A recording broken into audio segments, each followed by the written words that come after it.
살아계신 하나님 감사드립니다. 교회 시간 귀한 자리 허락하사 예배로 하나님께 나아가는 가운데 또 예물 드리게 하시니 감사합니다. 우리가 드리는 예물 하나님 기뻐 받아주시옵고 무엇보다 우리가 기쁜 마음으로 감사한 마음으로 드리게 하시며 그 하나님께 부족하지만 드릴 수 있는 기쁨을 누릴 수 있는 우리 인생들 되게 하여 주시옵소서. 물론 우리 인생 가운데 정말 큰 것을 많은 것을 드리는 분들도 계실 줄 압니다. 하나님 큰 것을 드리든 작은 것을 드리든 아버지 하나님께 마음 다해 드리게 하여 주시고 그것 때문에 기뻐하고 시험에 들지 않도록 은혜 베풀어 주시옵소서. 이 예물이 진실로 하나님께서 기뻐하시는 곳으로 흘러갈 수 있도록 아버지 하나님 지혜 주시고 인도하여 주셔서 아버지 하나님 이 예물이 정말로 하나님께서 기뻐하시는 것에 쓰일 수 있도록 아버지 능력 행하여 주시옵소서. 하나님 말씀의 자리에 나아갑니다. 하나님 말씀 전하는 종이나 또 말씀 듣는 하나님의 귀한 본속들 하나님의 자녀들이나 아버지 하나님 마음 다해 하나님께 예배드리는 시간 되게 하여 주시옵고 아버지 하나님께 영광 돌리는 하나님을 경배하는 시간 될 수 있도록 은혜 베풀어 주시옵소서. 감사드리며 예수님의 이름으로 기도드립니다. 아멘. 우리 말씀 찾아보겠습니다. 하나님 말씀 누가복음 3장 8절부터 14절까지 말씀. 누가복음 3장 8절부터 14절까지. 누가복음 3장 8절부터 14절까지.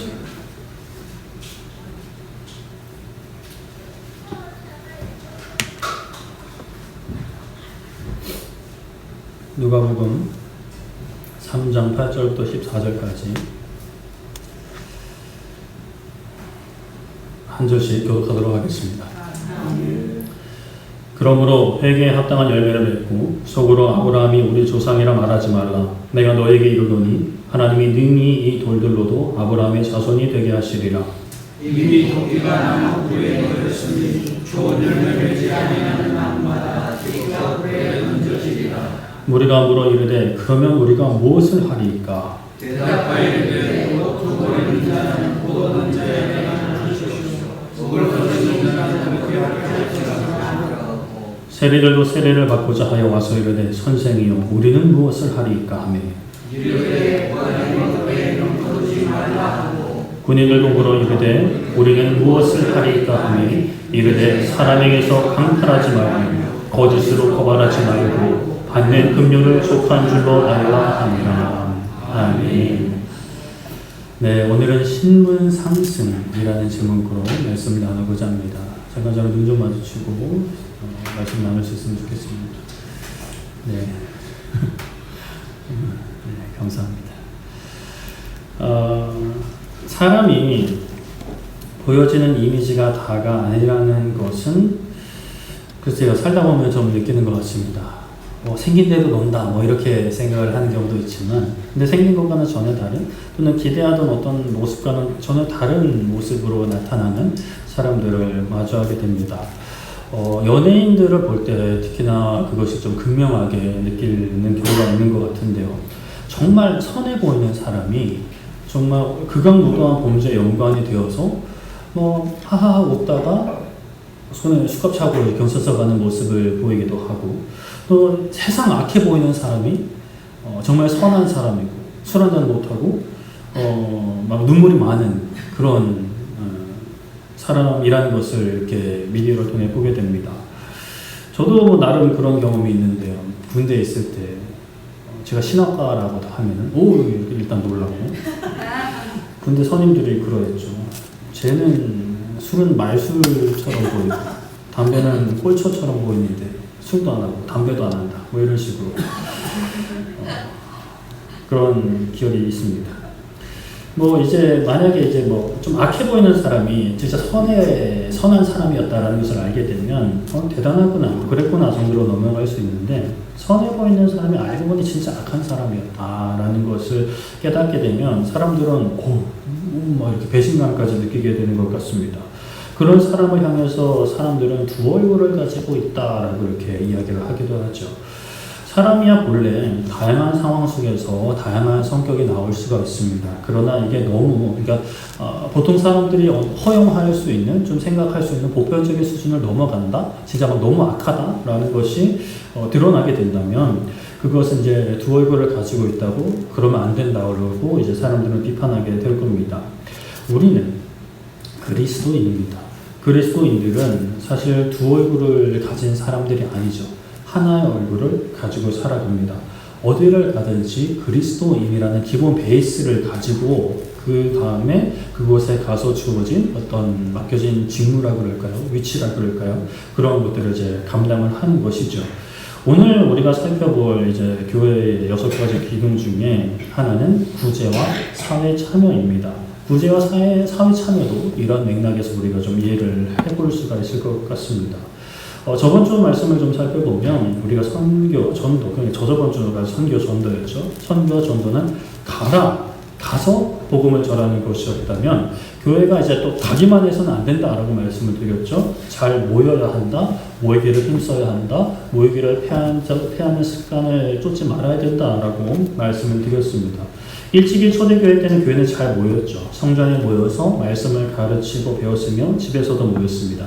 그리고 기쁨과 순전한 마음으로 음식을 먹으며 교제를 했죠.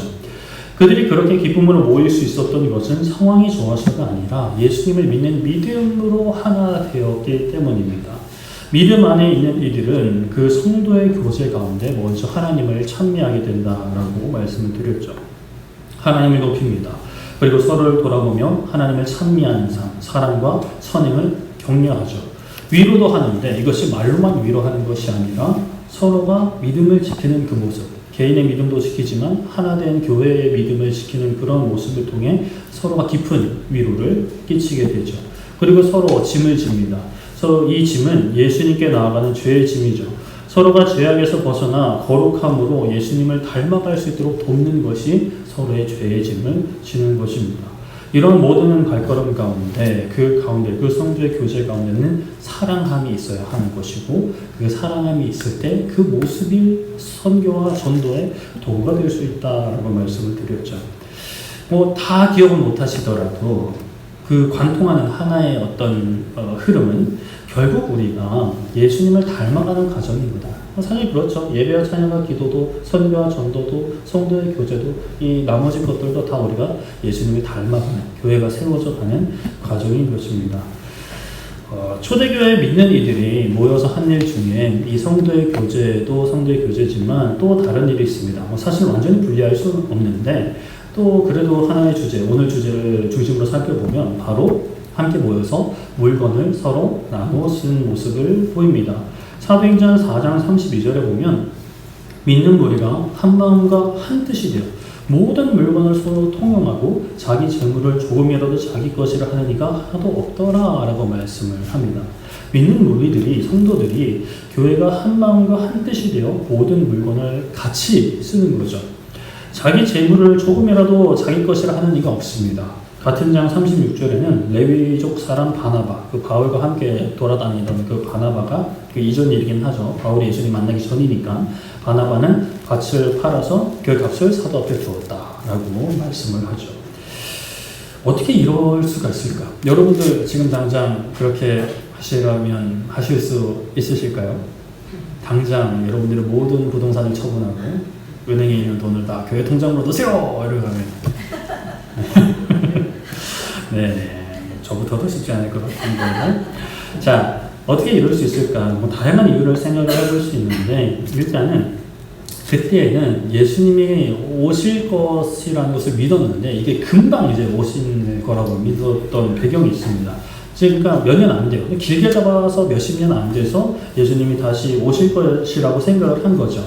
그러니까 사실 이 땅에서의 재물을 쥐고 있는다 한들 큰 소용이 없는 거예요. 우리가 이제 만약에 해외여행을 가게 되면 카드로도 긁을 수 있지만 그 나라 돈을 환전해 가지 않습니까? 그러면 이제 여행이 끝나갈 무렵 돈이 좀 남는 경우가 있어요. 그렇게 남으면 그냥 다시 한국으로 가져와서 한국 돈으로 환전을 하면 되지만 만약에 환전을 다시 할 수 없는 돈이다. 환전을 하는데 손해가 많다라고 한다면 어떻게 하시겠어요? 그 돈을 굳이 가져와서 이렇게 전시에 쓸 수도 있겠지만 대부분의 사람들은 그냥 그 자리에서 다 써버린단 말이에요. 사실 그렇게 쓰고 싶지 않은 일임에도 불구하고 일단은 써버려요. 왜? 한국으로 가면 쓸모가 없어지니까. 그래서 이제 그냥 써버리는 거, 아니면 뭐 기부를 한다거나. 어차피 한국으로 가지고 간다 한들 다 쓰지를 못하니 거기서 그 자리에서 써버리는 겁니다. 초대교회 때 자기 물건을 주장하지 않고 물건을 통용했던 것의 여러 이유 중에 하나가 바로 이런 이유인 거예요. 이제 곧 예수님이 오시잖아요. 하나님의 나라가 오면 이 땅에서의 부동산이든 이 땅에서의 뭐 금화든 은화든 쓸모가 없는 거예요. 그러니까 굳이 뭐 좋은 게 좋은 거지 이러면서 이제 서로 나눠 쓰는 겁니다. 그러나 이게 또 전부는 아니었어요. 이게 전부가 되면 이제 문제가 생기는데, 믿는 자에게 열매 맺는 합당한 삶의 모습 중에 어려운 이들을 돕는 것이 또 있었죠. 오늘 말씀 누가복음 3장 8절에 그러므로 회개에 합당한 열매를 맺고 속으로 아브라함이 우리 조상이라 말하지 말라. 내가 너에게 이르노니 하나님이 능히 이 돌들로도 아브라함의 자손이 되게 하시리라 라고 말씀을 합니다. 누가복음 3장은 세례 요한이 예수님 오실 때를 준비하며 사람들에게 이제 선포한 이야기들이 나옵니다. 그 세례 요한은 이제 죄 사함을 받게 하는 회개의 세례를 전파하고 사람들에게 세례를 베풀면서 너희가 이 세례를 받는다고 다 되는 게 아니라 세례에 합당한 열매, 회개에 합당한 열매를 맺어라 라고 선포를 하는 거예요. 그러면서 이제 너희들이 속으로 아브라함이 너희 조상이다, 나의 조상이다, 우리 조상이다 라고 말하지 말라라고 합니다. 왜냐? 아브라함의 자손이 뭐예요? 조상을 아브라함으로 두고 있다는 건 뭐예요? 어떤 의미예요? 아브라함이 하나님의 백성이었고 하나님의 자녀였으니까 당연히 그 계통으로 태어난 나는 하나님의 자녀고 하나님의 백성이다라는 그런 믿음이었단 말이에요. 그러니까 세례 요한은 그냥 너희들이 뭐 아무것도 변화도 하지 않고 회개도 하지 않고 회개에 합당한 열매도 맺지 않으면서 자동적으로 너희들이 아브라함의 그 혈육이라고 해서 너희들이 하나님의 백성이라고 생각하지 말라는 거예요. 회개에 합당한 열매를 맺어야 한다. 돌들로도 아브라함의 자손이 될 수 있다. 너희들이 회개에 합당한 열매 맺지 못하면 돌보다 못한 존재가 된다라는 것이죠. 이것은 구원의 조건으로서 의무나 책임을 강조한 것이 아니에요. 그러니까 뭐 이거를 해야 너희가 구원을 받는다가 아니라 회개하면 구원을 받는데 근데 그 구원에 합당한 열매를 맺으라는 것이죠. 말뿐인 회개, 헛된 믿음이 아니라 진실된 회개, 진실된 믿음으로 우리가 하나님께 나아가자라고 이제 선포를 하는 겁니다. 이러한 세례 요한의 선포를 들은 이들이 요한에게 묻는 거예요. 그럼 그 합당한 열매가 구체적으로 뭡니까? 좀 자세히 좀 알려주십시오. 우리가 순종을 하겠는데 알려주셔야 순종을 할 거 아닙니까? 라고 묻는 거예요. 그래서 처음 알려주는 게 뭐예요? 3장 11절에 대답하여 이르되 옷 두 벌 있는 자는 옷 없는 자에게 나눠줄 것이요 먹을 것이 있는 자도 그렇게 할 것이니라 라고 말씀을 하죠. 피하고 싶은 말씀일 수 있겠지만 입을 것과 먹을 것을 나누어 주라 합니다. 그런데 엄청 많이 가진 사람들만 나눠주는 게 아니에요. 두 벌 있는 자가 없는 자에게 나눠주는 거예요. 그러니까 두 벌 있으면 한 벌 나눠주라는 거예요. 먹을 것이 있는 자도 그렇게 나눠주라는 거죠. 이 말씀은 꼭 이렇게 숫자를 그대로 대입하라기보다는 나에게 꼭 필요한 것 이상의 것이 있으면 그것은 없는 이에게 나눠주라라는 말씀으로 받아들이면 되겠습니다. 이것이 회개에 합당한 열매다라는 것이죠. 자, 그렇다면 나에게 꼭 필요한 것이 어느 정도인가? 라는 문제가 남는데요. 사람마다 사실 이게 다릅니다. 사람마다 꼭 필요한 것에 대한 어떤 기준이나 정의가 다르기 때문에 이거를 막 딱 무자르듯이 법으로 딱 정하고 통장에 돈은 얼마, 옷은 뭐 몇 벌 이렇게 정하기는 것은 참 어려워요. 사실 불가능하죠. 옷의 종류나 양, 뭐 집의 유무, 집의 뭐 크기, 자동차의 유무, 자동차의 등급 등 뭐 다양하기 때문에 이걸 뭐 딱 교회에서 이렇게 합시다라고 정하는 것은 또 정의에 따른 문제가 생길 수 있죠. 그러나 우리가 기본적으로 그리스도인들이 기억해야 할 이 같은 문제에 관련해서 우리가 기본적으로 가져야 할 가치관은 우리의 인생은 이 세상의 끝이 아니라 저 천국까지 이어져 있다라는 사실을 기본적으로 마음에 새길 필요가 있습니다. 이 땅은 길어 보여도 영원한 하나님의 나라에 비하면 잠깐이며 이 세상의 끝이 아니라 이 세상은 저 영원한 하나님의 나라를 준비하는 단계다라는 것을 기억을 해야 하는 것이죠. 과정입니다. 과정이라는 것. 그러니 우리가 이 땅에서 모든 것을 누리려 하지 말고 마땅히 이 땅에서는 하나님 나라에 들어갈 준비를 해야 되는데, 자, 어떻게 준비를 하는가? 어떻게 영원한 하나님 나라에 들어갈 준비를 하는가? 옷을 나누어 주고 먹을 것을 나누어 주는 것은 세례 요한만 강조하는 것이 아니라 예수님께서도 말씀을 하셨는데 좀 더 강력한 말씀을 하셨죠. 마태복음 25장 34절부터 36절까지 제가 읽어드리면, 그때 임금이 그 오른편에 있는 자들에게 이르시되 내 아버지께 복받을 자들이여 나와 창세로부터 너희를 위하여 예비된 나라를 상속받으라. 내가 줄일 때 너희가 먹을 것을 주었고 목마를 때 마시게 하였고 나그네 되었을 때 영접하였고 헐벗었을 때 옷을 입혔고 병들었을 때 돌보았고 옥에 갇혔을 때 와서 보았느니라 라고 말씀을 하죠. 이 말씀 기억하시죠? 어떤 상황인지 그래도 대부분 알고 계시죠? 예수님께서 이제 비유로 말씀하시면서 천국에 대한 비유를 말씀하시면서 예수님께서 다시 오실 때에 양과 염소를 구분하는 것처럼 이렇게 딱 줄 세워놓고 하나님 나라에 들어가는 자들, 못 들어가는 자들을 이렇게 딱 나눈다고 하십니다. 그래서 이제 나누고 나서 하나님의 나라에 들어가는 이들에게 말씀을 하시는 거죠. 창세로부터 너희를 위하여 예비된 나라를 너희는 받으라! 들어가자! 라고 하는 거예요. 그들의 특징이 뭐냐? 너희가 임금, 왕이 줄일 때 먹을 것을 줬고 왕이 목마를 때 마시게 했고 왕이 나그네 되었을 때 영접했고 왕이 헐벗었을 때 옷을 입혔고 왕이 병들었을 때 돌보았고 왕이 옥에 갇혔을 때 와서 보았다. 그러니까 너희들이 왕을 돌보았기 때문에, 왕을 챙겼기 때문에 너희들은 왕이 계신 하나님의 나라에 들어가게 된다라고 말씀을 하는 거예요. 그러니까 의인들이 그래요. 의인들은 참 의인이에요. 자기들이 안 한 것은 안 했는데요 라고 이야기하는 거 보면, 저희가 언제 그랬습니까? 저희가 언제 왕을 대접한 일이 있습니까? 왕을 그렇게 섬긴 일이 있습니까? 라고 놀라며 이야기하니 그 왕께서, 예수님께서 말씀하시기를 25장 40절에 임금이 대답하여 이르시되 내가 진실로 너에게 이르노니 너희가 여기 내 형제 중에 지극히 작은 자 하나에게 한 것이 곧 내게 한 것이니라 라고 말씀을 하시고, 너희가 그 지극히 작은 자에게 한 그 먹을 것을 나눠주고 옷을 나눠주고 그들을 돌보고 그 모든 것이 나에게 한 것이다. 그러니 너희들은 이제 영원한 하나님의 나라를 상속받는다 라고 말씀을 하시는 거예요. 너희들이 나에게 직접 하지 않았지만 내 형제 중에 지극히 작은 자에게 한 것이 내게 한 것이다 라고 하는 거죠. 자, 그렇다면 지극히 작은 자는 누구인가?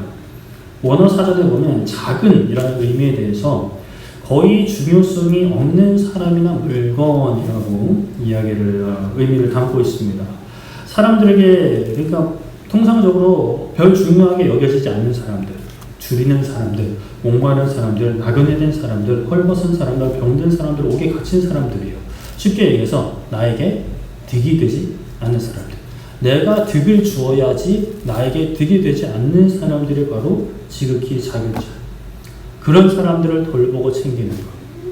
그것이 임금께, 왕께, 예수님께 하는 것이라고 아주 쉽게 말씀을 하십니다.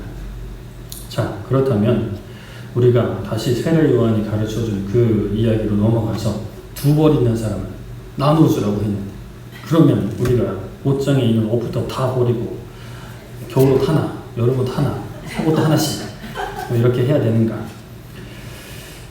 구약에서부터 보면 뭐 이런 사유재산을 인정하지 않는 분위기가 그것은 아니죠. 부자인 사람들도 엄청 부자입니다. 가난한 사람들도 가난하게 됐는데 하나님께서 주신 율법만 봐도 부자와 가난한 자를 다 없애버리고 무조건 다 똑같이 나눠가죠. 공산주의야, 사회주의야 이러지 않으셨어요. 그대로 인정을 해주셨어요. 다만 이제 약한 자들을 챙기라고는 분명히 말씀을 하셨죠. 사유재산을 가질 수는 있습니다. 당장 제가 뭐 여러분들에게 뭐 교회 통장으로 모으세요라고 하지 않죠. 그러나 우리가 사유재산을 가질 수 있지만 나와 내 가족만 배불리는 것이 아니라 우리가 주위를 돌아보아 믿음이 허락하는 대로 작은 자들을 챙겨야 하는 것이죠. 하나님께서 주신 것을 하나님께서 원하시는 곳으로 계속해서 흘려보내는 것입니다. 이것이 바로 구제라고 하는 거죠. 하나님께서 주신 것을 하나님께로 왕께로 다시 돌려드리는 것이 구제인 것입니다. 그런데 이제 이러한 구제도 사실 지혜가 필요하죠. 말 그대로 막 진짜 막 옷 한 벌만 입고 다 막 싸그리 이제 나눠주는데 물론 뭐 믿음이 허락하신다면야 가족 모두가 동의한다면야 뭐 제가 뭐 그것을 말릴 수는 없겠지만 그러나 좀 지혜가 필요한 부분들이 있는데 예수님이 언제 오실지 모른다는 거예요. 오시긴 오시는데 언제 오실지 몰라요. 우리가 이 땅에서 얼마나 살지 모릅니다. 초대교회 때도 생각보다 예수님이 늦게 오시자 여러 문제가 그곳에서 발생하는 거예요. 처음에는 사회재산 다 없애버리고 다 돈 모아서 필요한 사람들에게 필요한 만큼만 나눠줬어요. 근데 이제 시간이 흐르다 보니까 예수님이 안 오시는 거라. 근데 이거 가난한 놈들이 와가지고 이제 지들은 그냥 일도 안 하고 그냥 누리기만 하고 계속 이제 내가 헌금 이빠이 많이 낸 걸로 그걸로 계속 이제 먹고 놀고 뭐 하고 있는 거니까 이거 좀 이제 막 좀 억울하다는 생각이 들었겠죠. 내가 예수님을 믿는 믿음으로 지극히 작은 자들을 돌보고자 하는 마음도 있었지만 그때 당시에 예수님이 금방 오실 것이라는 생각이 좀 크다 보니 특히나 그런 생각이 컸다면 그런 사람들에게는 점점 어떤 그 동기나 어떤 그 열심히 사라져버리고 시험거리로 다가오게 되는 거죠. 그래서 우리가 좀 현실을 분명히 인식할 필요가 있습니다. 예수님께서는 분명히 오십니다. 그것이 현실입니다. 근데 언제 오실지는 모른다는 게 현실이에요. 그래서 우리가 지극히 작은 자들 돕는 거, 구제하는 것도 지혜가 필요한데 이게 먼저는 무조건적인 도움은 좀 생각을 해볼 필요가 있어요. 사람은 간악하고 간사합니다. 그러니 도움을 주면 사람이 처음에는 감사가도 점점 당연하게 여기고 심지어 게을러지고 나태해지는 게 사람이에요. 뭐 그런 경우도 있다 그래요. 그렇게 무료급식소 같은 데 운영을 하다 보면 저는 뭐 밀가루빵은 소화가 안 돼요. 쌀로 만든 빵을 주세요. 뭐 이런 분들도 계시다는 분들이 계세요. 뭐 힘 빠지는 거죠. 아니 이 인간은 지금 돈을 내고 먹는 것도 아니고 없는 형편에 와서 먹어가면 감사히 먹어야지 이런 생각이 사실 든단 말이에요. 우리 마음에. 물론 이제 나한테 감사를 표현하지 않았다고 우리가 구제를 접는 것은 아닌데 만약에 내가 그 사람을 돕는데 그 사람이 그것으로 인해서 계속해서 나태함과 게으름에 빠져 있다라고 한다면 그것은 하나님이 기뻐하시는 구제가 아니라 그 형제를 죄악된 모습에 방치하는 것이고 죄악된 모습으로 몰아넣는 것이 될 수 있어요. 그것은 서로의 죄의 짐을 져야 하는 교회 공동체가 지향해야 되는 모습은 아니라는 거죠. 그냥 무조건 돕는 게 다가 아니라 돕는 것을 통해서 물론 긴급하게 도와줘야 하는 경우가 있어요. 그런 거 묻지도 따지지도 말고 긴급하게 도와줘야 되는 경우도 있지만 도와주는 것이 당장 이게 어떤 단회적 사건으로 끝나는 것이 아니라 그 당사자가 스스로 자립할 수 있는 게으름과 나태함에 빠지지 않고 자신의 어떤 성실한 역할을 감당할 수 있을 정도로 도와주는 역할을 해야 되는 것이지 무차별적인 어떤 구제로 그냥 나 일하지 않아도 그냥 먹고 살 수 있어라고 생각할 만큼 도와줄 능력도 없지만 도와주어서는 안 된다는 거죠.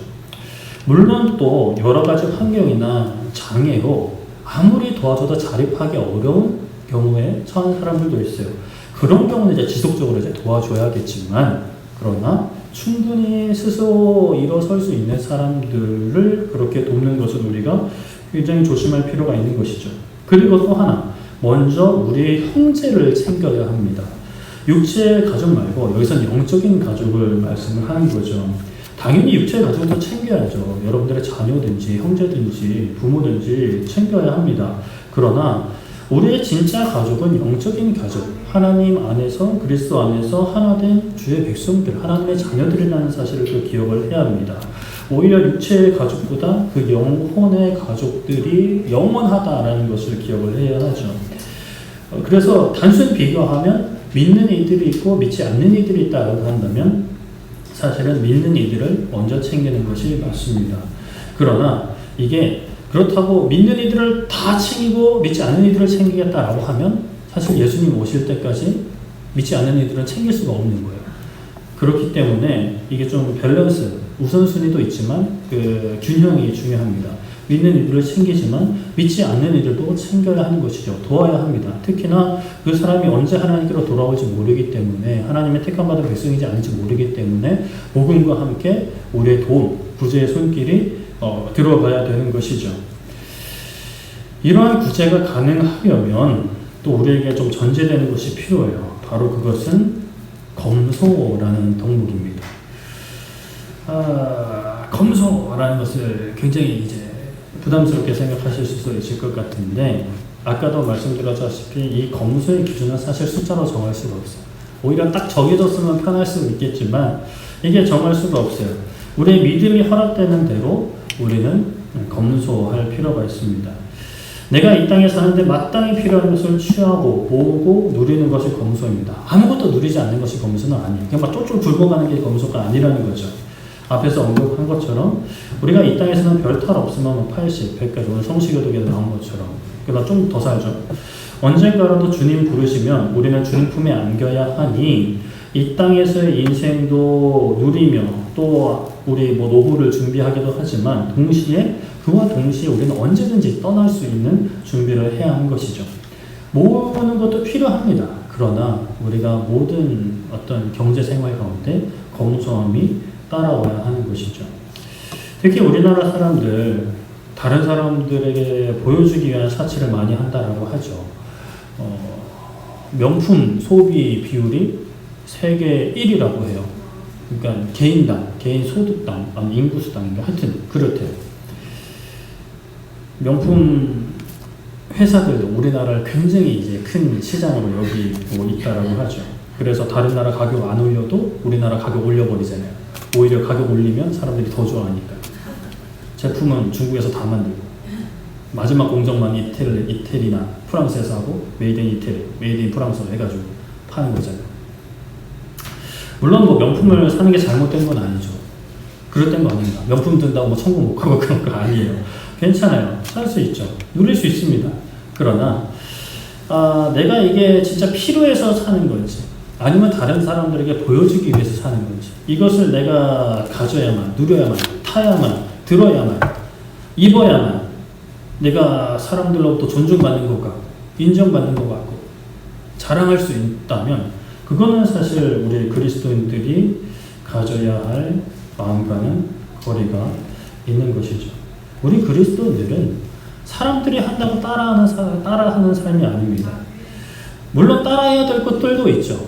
그러나 따라해야 할 것과 따라하지 말아야 할 것을 분별하는 것이 그리스도인의 지혜입니다. 로마서 12장 2절에 너희는 이 세대를 본받지 말고 오직 마음을 새롭게 함으로 변화를 받아 하나님의 선하시고 기뻐하시고 온전하신 뜻이 무엇인지 분별하도록 하라라고 하는 거예요. 이것은 단순히 우리가 예배드리는 이 시간만 필요한 것이 아니라 우리의 모든 삶의 영역에서 필요한 거죠. 대학 진학이든 취업이든 결혼이든 자녀 출산이든 돈을 버는 거든 돈을 쓰는 거든 여가 생활이든 노후 준비를 하는 것이든 세상이 하는 대로 무조건 따라하는 게 아니에요. 한국 사회가 그렇게 한다고 세계적으로 추세가 그렇다고? 아니죠. 내가 하나님의 사람으로서 예수님을 믿는 사람으로서 마지막 날에 왕 앞에 서야 하는 사람으로서 칭찬받아야 하는 백성으로서 영원한 하나님 나라를 준비하는 과정으로서의 인생을 사는 그리스도인으로서 이게 맞는가? 하나님이 무엇을 기뻐하실까? 라고 고민하고 기도하면서 하나님의 인도하심에 순종을 해야 하는 것이죠. 이것이 바로 회개에 합당한 삶을 사는 것입니다. 회개에 합당한 삶을 사는 것은 내가 버는 돈에 얼마 헌금하고 얼마 기부하고 끝나는 거 아니에요. 많은 옷들 중에 그리스도인이라는 옷을 하나 더 구입해서 이따금씩 기분에 따라 입는 거, 주일에만 입는 거 아닙니다. 거듭나는 거, 다시 태어나는 거. 의의 옷을 입는다라고 표현하지만 그 의의 옷은 절대로 벗을 수 없는 옷입니다. 벗어서도 안 되는 옷이죠. 우리의 마음과 우리의 영혼이 다시 태어나는 거예요. 다시 누가복음 3장으로 돌아가서 세례 요한이 회개에 합당한 열매를 맺으라고 선포하니 사람들이 와서 그렇다면 우리가 무엇을 할까라고 물었죠. 세리가 와서 묻습니다. 누가복음 3장 13절에 그러자 이제 세례 요한이 대답하기를 이르되 부과된 것 외에는 거두지 말라라고 하는 거예요. 세리가 뭐 하는 사람인지는 아시죠? 세금 걷는 사람들이에요. 그때 당시에는 로마가 정해준 세금 이외의 것을 걷어서 입마에 꽂게 했단 말이에요. 그럼 그냥 내 맘대로 그냥 후려치는 거예요, 그냥.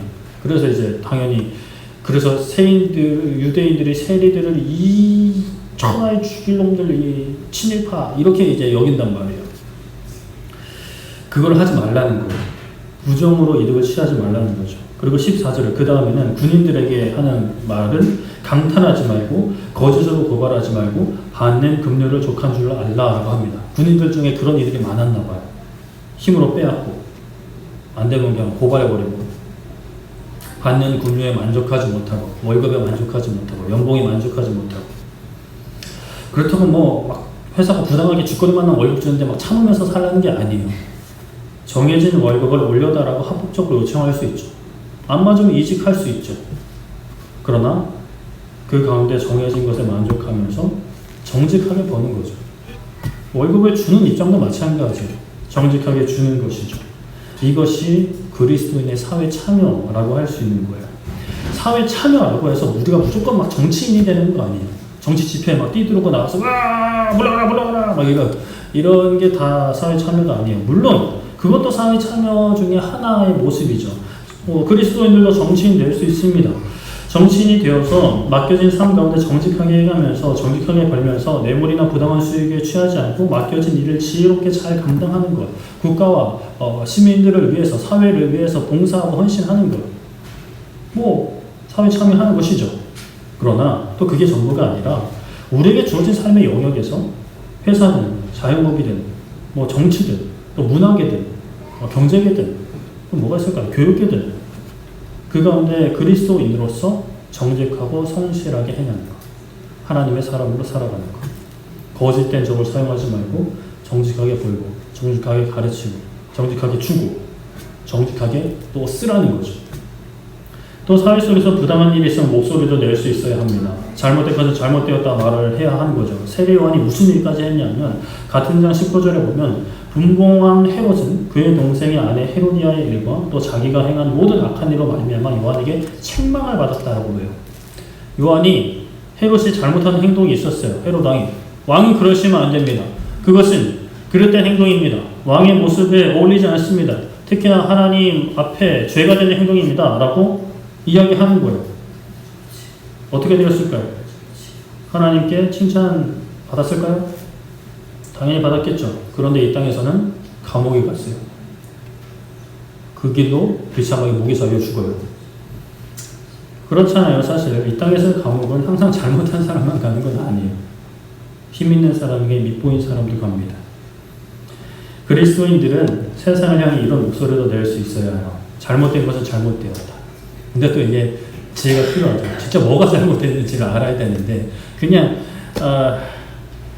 내 어떤 유익에 손해가 나고 내 가까이 있는 사람이 피해를 입으니까 이걸 잘못되었다라고 하는 게 아니라 말씀의 근거에서 잘못되었다. 동성애 합법화 잘못되었다. 동성애 축제 허가하면 안 된다. 라는데 목소리 낼 수 있어야죠. 그러다 미움받을 수 있고 불이익받을 수 있습니다. 그러나 오히려 그것을 기쁨으로 여기는 것이 그리스도인으로서 사회에 참여하는 것이죠. 예수님의 이름으로 행하다 고난을 받는 것은 우리가 기쁨으로 받아야 합니다. 예수님을 믿는 게 뭐 이리 할 게 많은가? 제약도 많고 잔소리도 많다라고 생각하실지 모르겠어요. 그러나 우리가 항상 받은 것을 기억해야 합니다. 너는 별로 받은 게 없는데요? 예수님 믿고 별로 좋은 것도 없는데요? 그러면 받으셔야 돼요. 안 받으셨을 수도 있고 받았는데 까먹으셨을 수도 있고. 우리가 무엇을 받았을까요? 우리는 생명을 받았습니다. 죽었던 우리가 살아났고 영원한 삶을 약속받았어요. 이 땅에서의 삶은 영원한 하나님의 나라를 준비하는 과정입니다. 준비하는 시간들이에요. 그러면 사실 조금 고생스러워도 이 고생이 하나님 나라에 준비하는 그 과정이라면, 준비하는데 진짜 도움이 되고 필요한 것이라면, 유익이라면 견뎌야 하는 것이죠. 이 땅도 우리가 살아가지만 하나님 나라 백성으로 사는 곳입니다. 하나님 나라는 예수님께서 다시 오시면 완전히 성취되지만 하나님 나라를 진짜로 소망을 한다면 우리가 이 땅에서 준비할 수밖에 없겠죠. 그리고 미리 맛볼 수밖에 없는 거예요. 진짜 그 나라가 좋다고 여겨진다면 그 나라를 들어가고 싶다면 이 땅에서도 비슷하게 만들고자 하는 마음이 있겠어요, 없겠어요?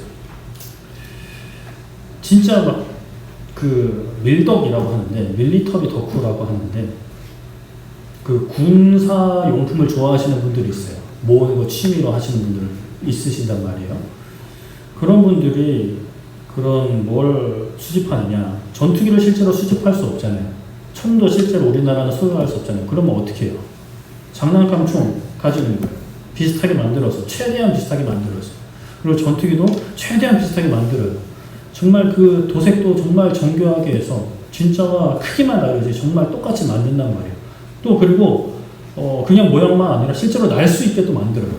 왜 그래요? 너무 좋으니까. 너무 갖고 싶으니까. 하나님의 나라가 정말 좋다. 예수님과 함께하는 삶이 정말 좋다. 예수님의 질서대로 사는 것, 예수님의 통치대로 사는 저 하나님의 나라 얼른 가고 싶다라고 한다면 멍 때리고 그냥 얼른 죽었으면 좋겠다 이러는 게 아니라 이 땅에서 최대한 하나님의 나라 비슷하게 만드는 거예요. 나의 개인의 삶도, 가정도, 직장도, 사업장도 세상의 질서가 아니라 하나님의 질서가 세워지는 어떤 그 프라모델이라고 하죠. 프라모델처럼 만들어가는 거죠. 그것이 선교가 되고 전도가 되고 성도의 교제가 되고 예배가 되고. 베드로전서 1장 3절에 이렇게 말씀합니다. 우리 주 예수 그리스도의 아버지 하나님을 찬송하리로다. 그의 많으신 긍휼대로 예수 그리스도를 죽은 자 가운데서 부활하게 하심으로 말미암아 우리를 거듭나게 하사 산 소망이 있게 하시며 라고 말씀을 해요. 예수 그리스도의 부활을 믿는 자, 영접하는 자는 거듭난다라고 하는 거예요. 다시 태어난다라는 겁니다. 이전에는 내가 주인이고 내가 왕이었다면 이제는 부활하신 예수님께서 왕이 되시는 거예요. 이전에는 세상이 소망이었고 나의 자랑이 소망이었고 세상의 인정이 소망이었다면 이 땅에서의 안락함과 평안하고 넉넉한 인생이 나의 유일한 소망이었다면 이제는 영원한 하나님의 나라를 예수 그리스도와 함께 영원한 행복을 누리는 것을 소망하게 되는 거죠. 그 다음 절 베드로전서 1장 4절에 썩지 않고 더럽지 않고 쇠하지 아니하는 유업을 잊게 하시나니 잊어버리는 게 아니라 이어받게 하시나니 곧 너희를 위하여 하늘에 간직하시는 것이라. 하늘에 간직하시는 것이 뭐라고요? 썩지 않고 더럽지 않고 쇠하지 아니하는 유업. 저 하나님 나라. 그곳에서의 삶인 거죠. 저 천국. 죽어서만 가는 게 아니라 이 땅에서도 우리가 최대한 비슷하게 만들어야겠죠. 구제와 사회 참여는 신앙생활을 시작하고 어느 정도 좀 여유가 있고 기분이 좋아지는 사람들의 어떤 생색내기가 아닙니다. 삶의 전체가 바뀐 다시 태어난 사람들의 자신의 정체성을 어디에서나 드러내는 것이죠.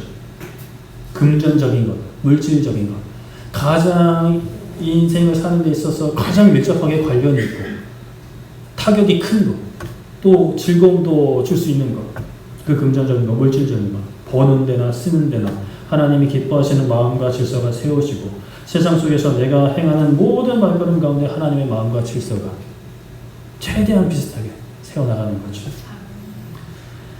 우리 모두 예수님 안에 거듭난 하나님의 자녀가 되기를 축복합니다.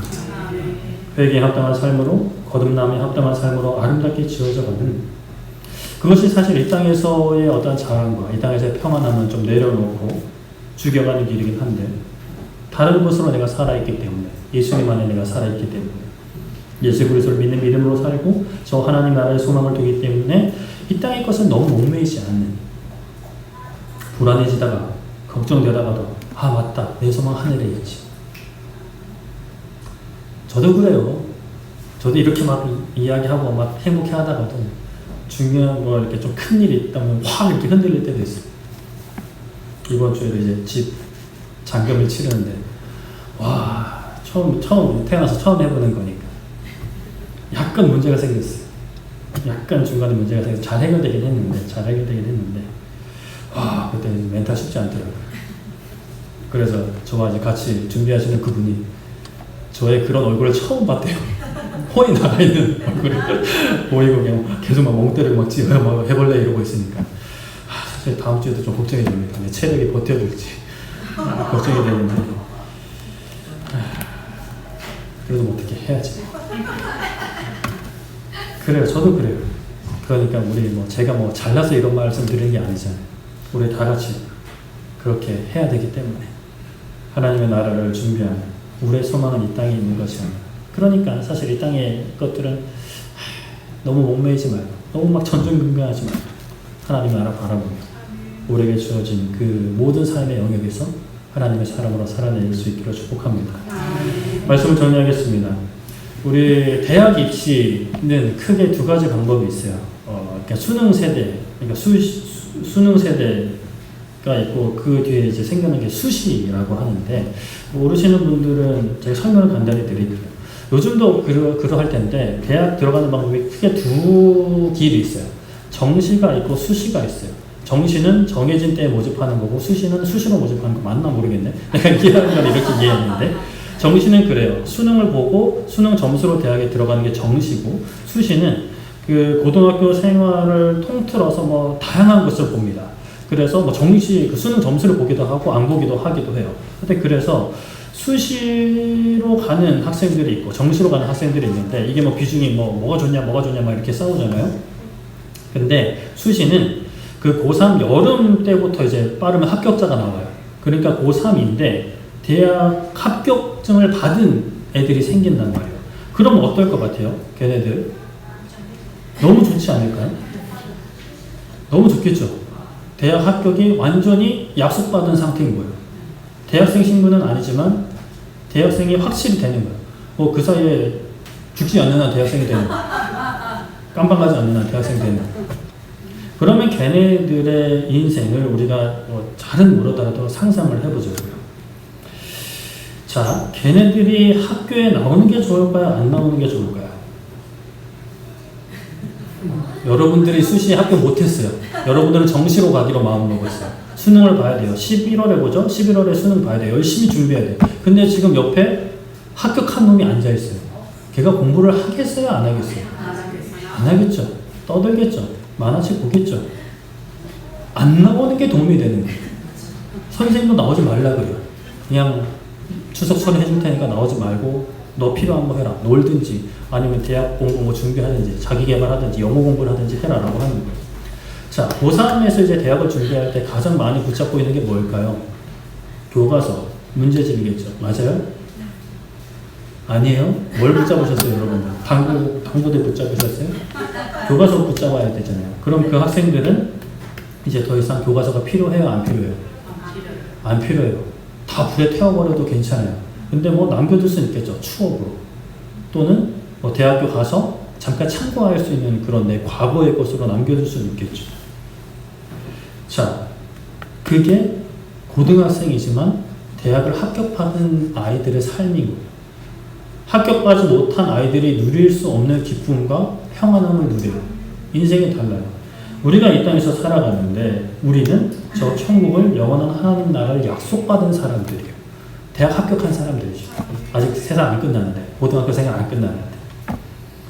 그런데 만약에 그 대학에 합격한 인간이 계속 막 교과서만 공부하고 있고 막 잠 줄여가면서 막 문제집 풀고 앉아있고 학교에 막 제일 먼저 출석하고 야자 시간에도 막 참석해서 막 공부하고 있다? 그럼 다른 학생들이 뭐라고 생각할까요? 선생님들이 뭐라고 생각할까요? 너 뭐하냐? 집에 가서 놀아. 나가. 오지 말고. 너 보면 짜증나니까. 우리가 하나님의 나라를 약속받았는데도 약속받지 못한 사람들과 똑같이 살아가고 있다면 그런 모습과 다를 바가 없는 것이겠죠. 고등학생이지만 예비 대학생인 것처럼 우리는 이 땅에서 살지만 예비 영원한 하나님의 나라의 예비 백성으로 살아가는 거예요.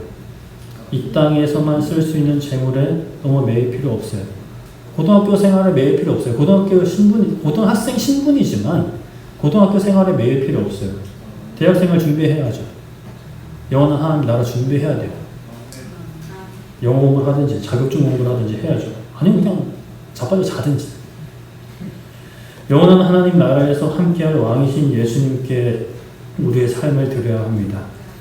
형제 중에 지극히 작은 자에게 나누어 주어야 하죠. 그리고 무엇을 하든지 어디를 가든지 천국 백성답게 살아가는 거예요. 그렇다고 아직 천국에 들어간 것은 아니니까 이 땅에서 살아가는 뭐 것들 먹고 입으며 또 누려야 될 것들 누려도 되는 거죠. 우리는 거듭난 사람들입니다. 다시 태어난 사람들이에요. 이 땅에서 살면서 이 땅의 백성이 아니니까 괴리감이 생기는 거예요. 그러니 갈등이 생기는 거고, 그러니 때로는 미움을 받는 거예요. 예수님도 그래서 그런 거예요. 너희들 내 이름으로 살면 미움 받는다고, 고난 받는다고. 근데 오히려 그게 또 다른 증거가 되니까 기뻐하라고. 우리는 그런 큰 특혜를 누리는 거예요. 이게 짐이 아니라, 고난이 아니라 특혜라는 말이죠.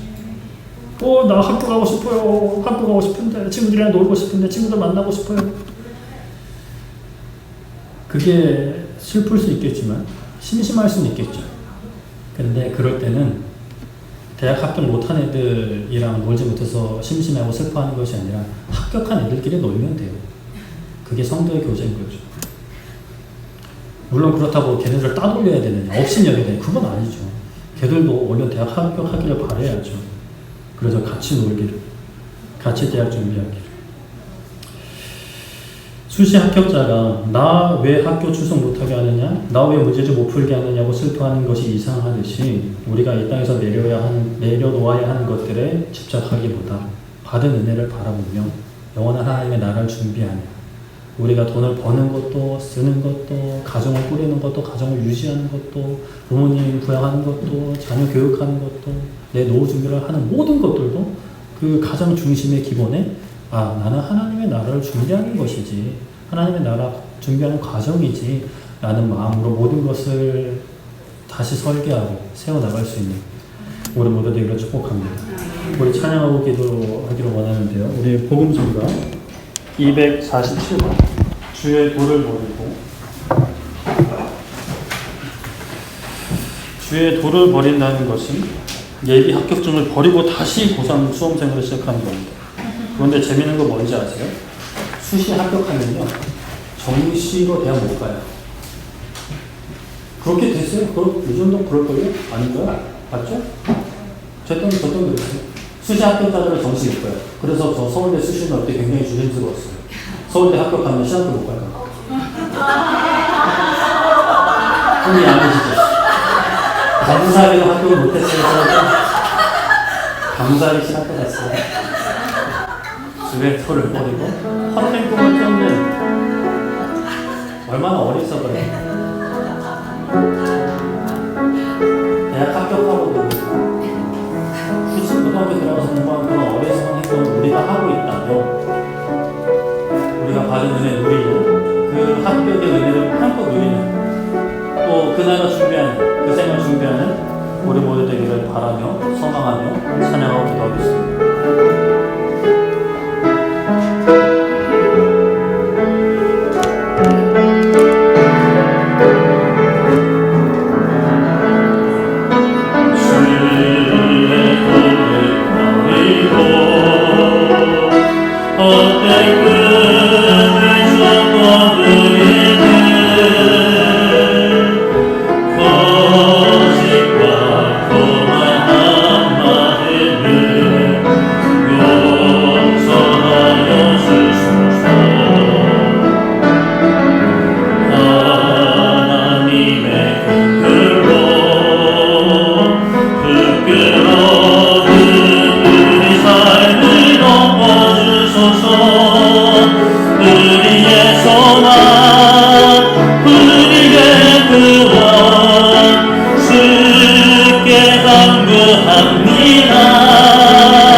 주 사랑에서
이제 기도할 때 하나님 성령의 불로 우리의 마음 태워주시기 원합니다. 아직 우리가 하나님 나라 합격증을 받지 못했다면 아버지 예수님을 믿는 믿음으로 예수님을 영접하여 그 합격증 받기 원합니다. 아버지 하나님 나라 백성으로 이 땅에 살아가기 원합니다. 그리고 합격 받았는데도 이미 대학생이 되었는데도 고등학생의 삶을 계속 유지하고 있다면 아버지 그런 모든 나의 생각들 세상에 지배받는 세상에 끌려다니는 나의 삶들 성령의 불로 태워주시옵소서. 새롭게 되기 원합니다. 다시 태어나기 원합니다. 거듭나기 원합니다. 하나님의 백성으로 살아가기 원합니다. 이 땅에서의 인생 영원한 하나님을 준비하는 그런 인생 살기 원합니다 라고 주여 한번 외쳐 기도하도록 하겠습니다. 주여 살아계신 하나님 아버지 이 시간 우리가 하나님 앞에 기도합니다. 살아계신 하나님 아버지 이 시간 우리가 하나님 앞에 기도하는 것이 아버지 하나님 우리가 하나님의 나라를 소유한 하나님의 나라를 약속받은 백성으로 회개한 백성으로 살게 해주시옵소서. 세례의 영광에 합당한 열매를 삶이 되기 원합니다. 내가 나의 만족한 나의 유익을 세상의 자랑을 위해 모으고 아버지 나를 위해 썼던 인생들에서 벗어나서 아버지 하나님 우리가 이 땅에서 누리지만 우리가 이 땅에서 먹을 것 먹고 입을 것 입지만 아버지 누워 살지만 하나님 그러나 아버지 하나님과 하나님 그 길에 만나는 주님을 아버지 하나님 우리가 모시기 원합니다. 함께 기도하기 원합니다. 나누기 원합니다. 내게 합당한 열매를 맺기 원합니다. 우리에게 허락된 직장과 사업장과 아버지의 자리와 가정과 내일 모든 사람을 위해서 합당한 열매를 맺게 하여 주시옵소서. 아직 합당한 열매를 맺지 못하고 있다면 아버지 성령의 불로 우리의 영혼을 태워주시옵소서. 성령 세례로 우리에게 역사하여 주시옵소서. 아버지 하나님 이 땅 가운데 아버지 하나님 내게 합당한 열매를 맺었지만 그 기쁨을 누렸지만 삶 가운데 잃어버리는 분들이 있지는 않습니까? 삶 가운데 놓친 영혼들이 있지는 않습니까? 아버지 하나님 다시 회복하기 원합니다. 성령의 불로 성령의 능력으로 성령의 인재로 아버지 우리의 삶 가운데 역사하여 주시옵소서. 우리 개인의 삶 가운데 역사하여 주시옵소서. 우리 가정 가운데 역사하여 주시옵소서. 우리의 직장과 사업장에 역사하여 주시옵소서. 우리 교회 가운데 역사하여 주시옵소서. 이 한국 사회와 온 세계 열방 가운데 믿는 이들을 통하여 아름다운 하나님의 나라가 아버지 역사하시기 원합니다.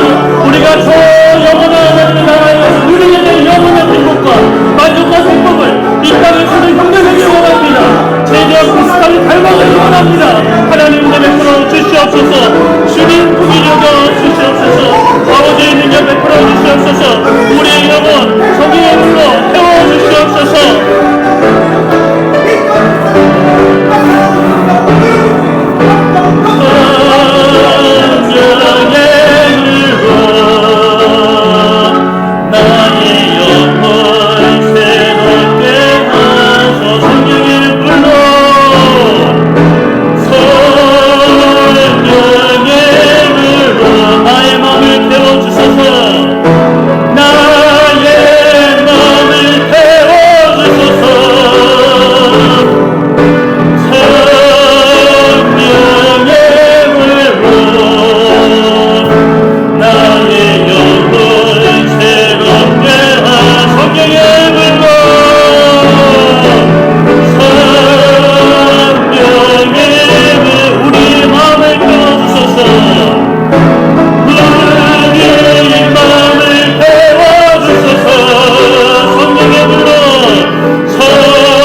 살아계신 하나님, 우리가 회개에 합당한 구원받은 자의 합당한 삶을 살기를 원합니다.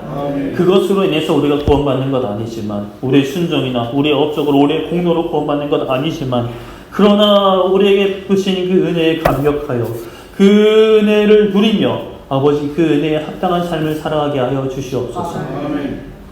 미리 대학을 합격하고도 똑같이 합격하지 못하는 인생들처럼 괴로워하고 힘들며 잠 못 자가며 먹을 거 못 먹어가며 건강 해쳐가면서 사는 그런 인생 되지 않게 하여 주시옵소서.